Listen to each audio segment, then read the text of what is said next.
Vamos lá, vamos falar como é que Deus agiu naquele tempo com José. Porque Deus, ele tem um padrão. José tinha um dom, sim ou não? Tinha um dom dado por Deus. Ele tinha sonhos, ele sonhava, ele interpretava sonhos, ele tinha um entendimento de que Deus havia lhe dado. Mas Deus usa profetas durante toda a Bíblia para dizer coisas que vão acontecer. Então, pessoas que têm sonhos, pessoas que falam inspiradas pelo Espírito Santo, não é novidade para nós. Agora, existe um entendimento bíblico e correto a respeito destas coisas, de como Deus age. Porque nós temos o privilégio de ouvir a palavra de Deus nos dizendo que nós passaremos por problemas, mas que esses problemas não são maiores do que nós. E às vezes a gente se pergunta, onde está Deus? Ou se Deus é bom, por que eu sofro determinadas coisas? Mas nós vamos trabalhar aqui e nós vamos fazer o seguinte questionamento aos nossos corações. Que Deus é bom, Deus está e sabe de todas as coisas. Mas onde está a nossa fidelidade? Vamos inverter a pergunta, não é onde está Deus, porque Deus está disponível. Mas onde está a nossa fidelidade?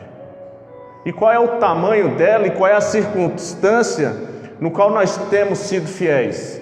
Nós temos sido fiéis com Deus em todos os aspectos, em todos os momentos, nas horas tristes e nas horas fáceis? Porque é essa a pergunta que nós temos que fazer aos nossos corações. Porque nós temos uma geração de crentes que quando tudo dá errado, que quando dá pane na vida e que o negócio não vai, eles acham que Deus não existe. Porque tem muito crente por aí achando que Deus vive em função de trazer alegria para o crente. Quando Deus envia o Senhor Jesus para morrer para nos salvar. Então nós temos um menino que era fiel e confiava em Deus e que fora vendido, foi lançado num poço e foi vendido.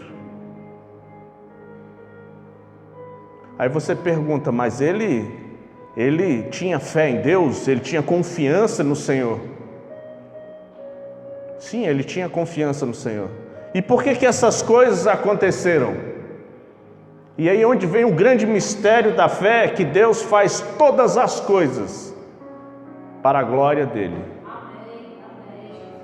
E o texto de 39 já começa dizendo que o seu senhor Potifar reconhecia de que Deus era com ele, de que todas as coisas que aquele garoto botava a mão prosperavam.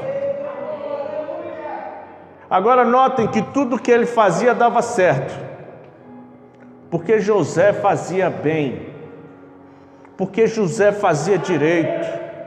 E por que José fazia direito? Porque José glorificava a Deus em tudo que ele fazia. E é uma baita lição para nós que temos hoje a instrução do Espírito Santo de fazer tudo para a glória de Deus. Só que José era fiel. E José era fiel a seu Senhor, mas principalmente a seu Deus. No verso 7, nós sabemos que a mulher de Potifar queria se deitar com José. O que ele disse? Não. E me confiou tudo o que lhe pertence. Ele mesmo não é nesta casa mais poderoso do que eu. Nada me interditou, nada me disse não, senão a ti, porque és sua mulher. Como poderia eu realizar um tão grande mal e pecar contra o meu?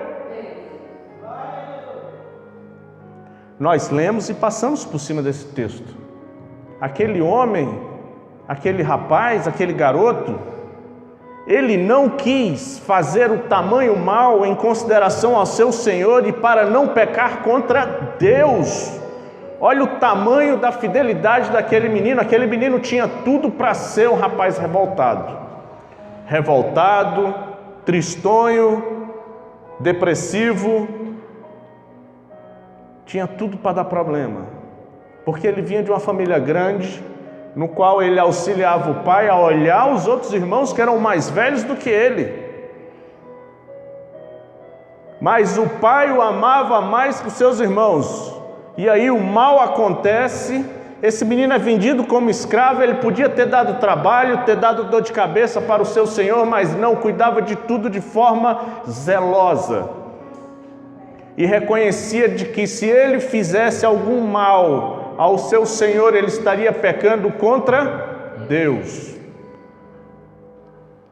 Essa mesma frase, num contexto semelhante, aparece falada por Davi. Quando Davi peca, ele diz: pequei contra o meu Deus, e contra o meu Deus somente. Aquele homem havia cometido adultério. Então nós estamos falando de pessoas que em tudo fazem para a glória de Deus. É o que nós precisamos aprender. Nós passamos pelas coisas que passamos e não entendemos que muitas vezes as coisas acontecem por conta da nossa pouca fidelidade a Deus. Nós nos metemos em encrenca, em problema, porque muitas vezes nós vivemos para nós mesmos, pensando em nós mesmos e nos esquecendo que Deus nos vê. E mesmo assim, aquela louca atrás de José tenta se deitar com ele várias vezes e calunia, no verso 19 aí, comete uma calúnia contra aquele rapaz. Potifar acredita e aquele menino é lançado na cadeia. Mais um motivo para aquele menino se revoltar. Mas que sabe o que acontece? Mas Deus assistiu José, estendeu sobre ele a sua bondade, ele fez encontrar a graça aos seus olhos do carcereiro. Aquele menino chegou lá e virou chefe da carceragem. Então o carcereiro-chefe não se preocupava com nada. Todas as coisas estavam na mão de José, todas as coisas andavam direito, todas as coisas aconteciam bem, tudo era abençoado, tudo que aquele menino pegava era abençoado. Mesmo caluniado, mesmo prejudicado, mesmo tendo mentido contra ele, mesmo assim. E aí nós entendemos e nós nos lembramos da história que vem depois. Duas pessoas pedem para que ele interprete o sonho, mas José sabia quem ele era. José sabia tanto quem ele era, e o dom, e quem o deu o dom, Deus quem dá a interpretação. Mas vai e me conte. Aquele menino sabia muito bem que tudo o que acontecia era porque Deus permitia. Tudo que ele tinha de dom, tudo que ele fazia direito, era graças a Deus. Não era mérito dele. E ele reconhecia isso. E que todas as vezes que era questionado, ele dizia: não sou eu, mas Deus. Não sou eu, mas Deus. E muitas vezes nós achamos que temos talentos especiais, nós achamos que somos grandes coisas naquilo que nós fazemos e esquecemos que tudo que nós somos, tudo que nós temos, foi Deus que nos deu. O nosso emprego, a nossa família, os nossos filhos, a fé que nós temos, a salvação a qual nós temos acesso mediante o sacrifício de Cristo, tudo é mérito de Deus, tudo é mérito dele, tudo é para ele, tudo é para a glória dele. E nós nos esquecemos disso muitas vezes e queremos tomar aquilo que é mérito de Deus para nós.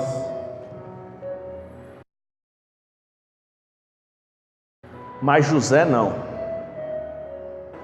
José não era assim. José era fiel a Deus e àquele a quem ele trabalhava, porque a fidelidade é uma marca do povo de Deus, é uma coisa que o Senhor sempre cobra de nós, é a nossa fidelidade.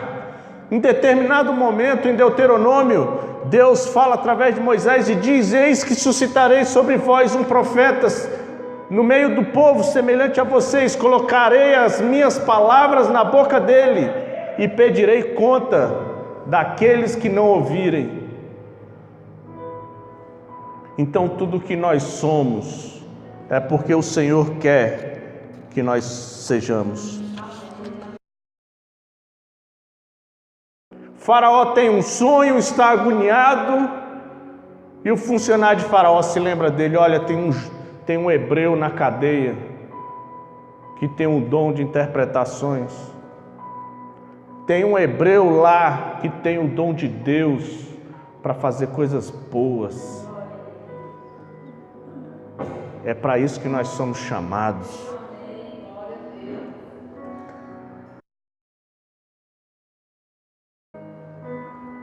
Mal sabia ele que seria a entrevista de emprego para o emprego.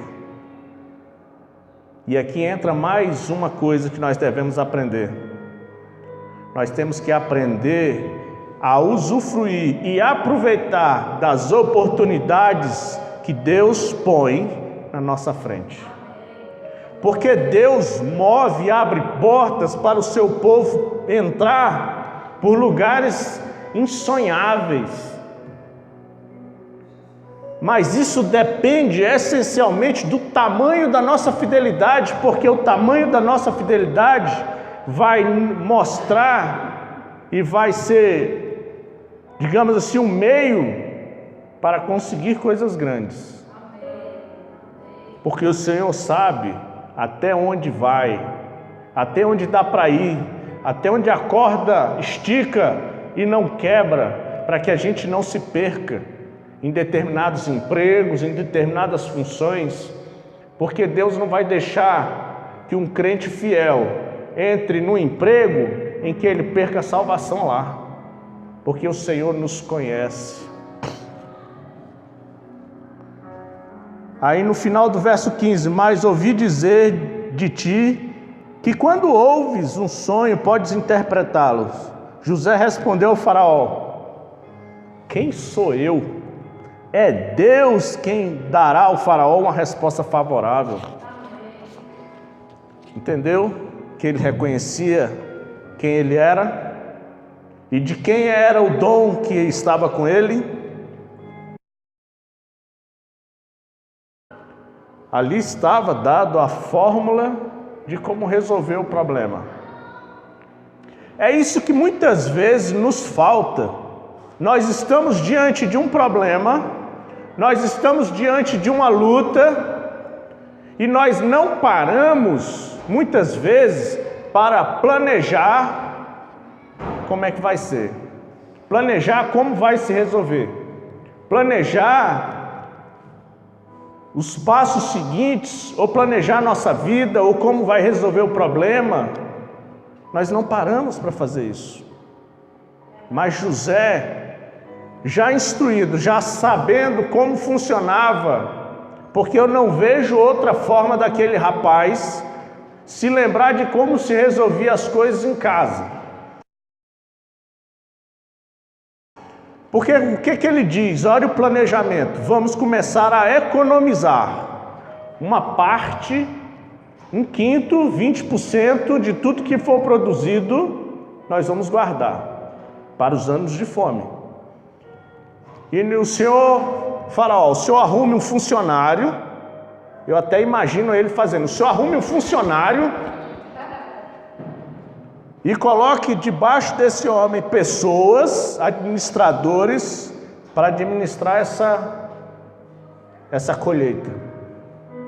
Olha, nós temos a seguinte estrutura aqui: faraó, uma pessoa e administradores. Onde é que ele aprendeu isso?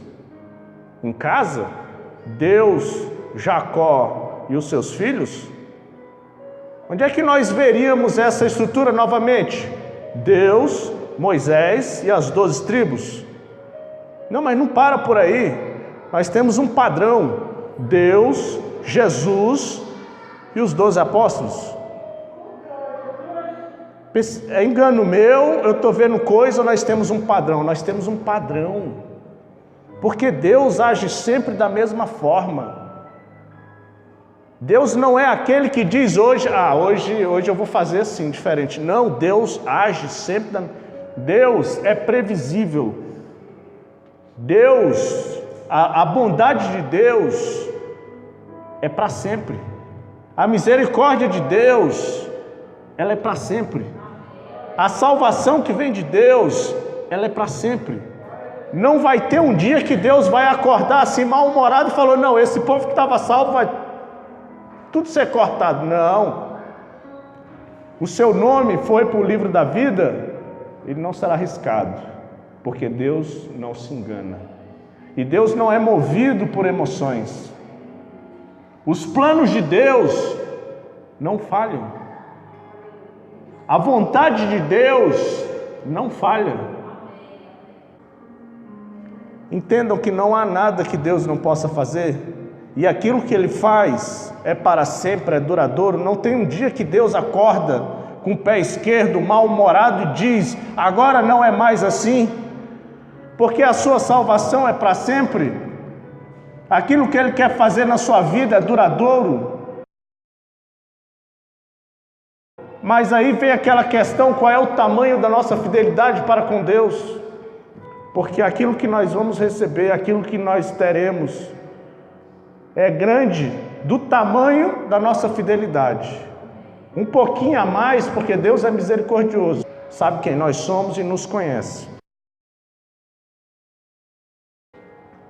No verso 37, Faraó se agrada e diz: encontraremos um homem como esse, em quem esteja o Espírito de...